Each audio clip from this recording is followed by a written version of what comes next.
Good morning, students. This is Jagdeep Sharma from JPS Academy. So today we are continuing with our statement sums of chapter 3rd, and the next type of statement sum is time and work problem. तो देखिए students, हम time and work problem में आपको एक चीज को ध्यान में रखना है कि आपको इसमें मैन और वीमेन द्वारा किया गया काम दिया जाएगा या किसी मशीन के द्वारा दिया जाएगा।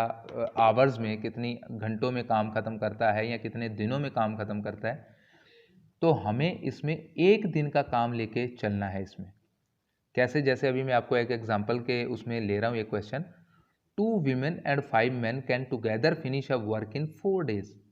2 women और 5 men इकट्ठे अगर काम को करते हैं तो वो 4 दिनों में खत्म करते हैं, जबकि 3 women and 6 men can finish it in 3 days। Find the time taken by one woman alone to finish the work and also the time taken by one man alone। मतलब अगर सिर्फ एक औरत उस काम को करे तो वो कितने दिनों में खत्म करेगी, और अगर एक आदमी करे अकेला तो वो कितने दिनों में खत्म करेगा। तो इस टाइप के प्रॉब्लम के लिए सबसे पहले आपने ये अज्यूम कर लेना है कि let one woman finish work alone in X days and one man finish work alone in Y days. तो मान लेते हैं कि एक औरत अकेली अगर काम को करती है तो वो एक्स डेज में ख़त्म करती है, और एक आदमी उसी काम को अकेले अगर करता है तो वाई डेज में ख़त्म करता है। अब स्टूडेंट्स, आपने उन दोनों का एक एक दिन का काम निकालना है। तो देखिए, अगर एक्स दिनों में काम ख़त्म कर रहे हैं तो एक दिन का काम कितना हो जाएगा, 1/x, इसका रेसिप्रोकल। ऐसे ही मैन का एक दिन का काम हो जाएगा 1/y। अब स्टूडेंट्स देखिए, ये फर्स्ट जो हमारा कंडीशन थी वो था 2 women 5 men।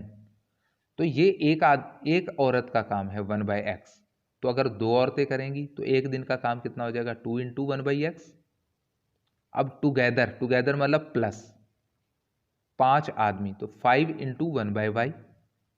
ये एक दिन का काम है 2 औरतों का और 5 आदमियों का, और हमें बोला गया है कि वो 4 डेज में इकट्ठे काम खत्म करते हैं। तो एक दिन का हमने निकालना है, तो कितना हो जाएगा, 1/4, 1/4 ही हो जाएगा ना।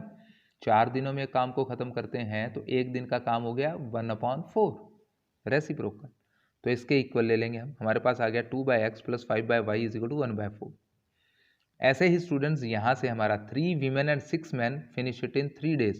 तो 3 women means 3/x + 6/y will be equal to 1/3। ये जो 3 डेज में खत्म करते हैं तो मैंने रेसिप्रोकल ले लिया। यहाँ पे हम 1/x को a एज्यूम कर लेंगे, 1/y को b, तो हमारे पास में ये दो इक्वेशंस आ जाएंगी। इन दोनों को सॉल्व करके हमारे पास a b और x y आ जाएगा। और x y आ गया तो x क्या है स्टूडेंट्स हमारा, यहाँ पे जितने दिनों में एक औरत अकेली काम को खत्म करती है वही हमने फाइंड आउट करना था, और y क्या था, जितने दिनों में अकेला आदमी काम को खत्म करता है। ठीक है स्टूडेंट, तो ये इक्वेशन अगर आपके पास बन जाती हैं तो आगे उनको सॉल्व करने का आपका जो प्रोसेस है वो वही है, आइदर बाय एलिमिनेशन मेथड और बाय सब्स्टिट्यूशन मेथड। और एक और मेथड था जो कि आपके सिलेबस से कट चुका है, क्रॉस मल्टीप्लिकेशन मेथड, तो आप वो नहीं करेंगे, इन दोनों में से किसी एक मेथड से इनको सॉल्व करेंगे। ठीक है स्टूडेंट्स, अभी इस वीडियो में मैं एक और प्रॉब्लम को आपसे डिस्कस करना चाहूँगा, and that is area related problems, areas of geometrical figures.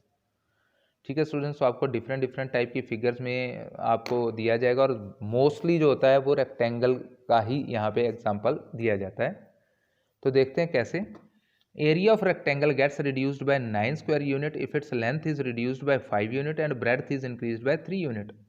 तो बोला गया है हमें कि एक रेक्टेंगल है, उसका जो भी एरिया था पहले, अगर हम उसकी लेंथ को 5 यूनिट कम कर दें और ब्रेड्थ को 3 यूनिट बढ़ा दें,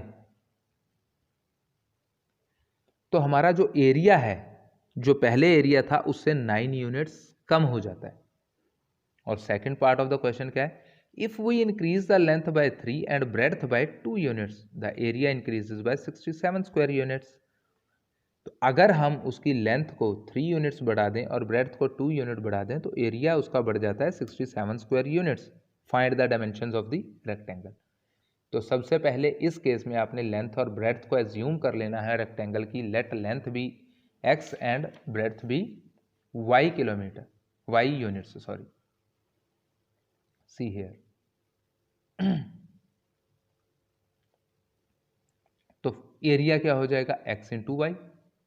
ठीक है स्टूडेंट, लेंथ इंटू ब्रेड्थ होता है। फर्स्ट कंडीशन क्या है, रिड्यूस्ड लेंथ। अगर हमने लेंथ को 5 यूनिट कम कर दिया तो x माइनस 5 हो गया, और ब्रेड्थ को 3 यूनिट बढ़ा दिया तो रिड्यूस्ड एरिया क्या आ जाएगा हमारा, x length into breadth means x minus 5 into Y plus 3। और ये जो एरिया है ये कितना है, जो पुराना एरिया था उससे 9 स्क्वायर यूनिट्स कम। तो जो पुराना एरिया था उसमें से मैंने 9 माइनस कर दिया।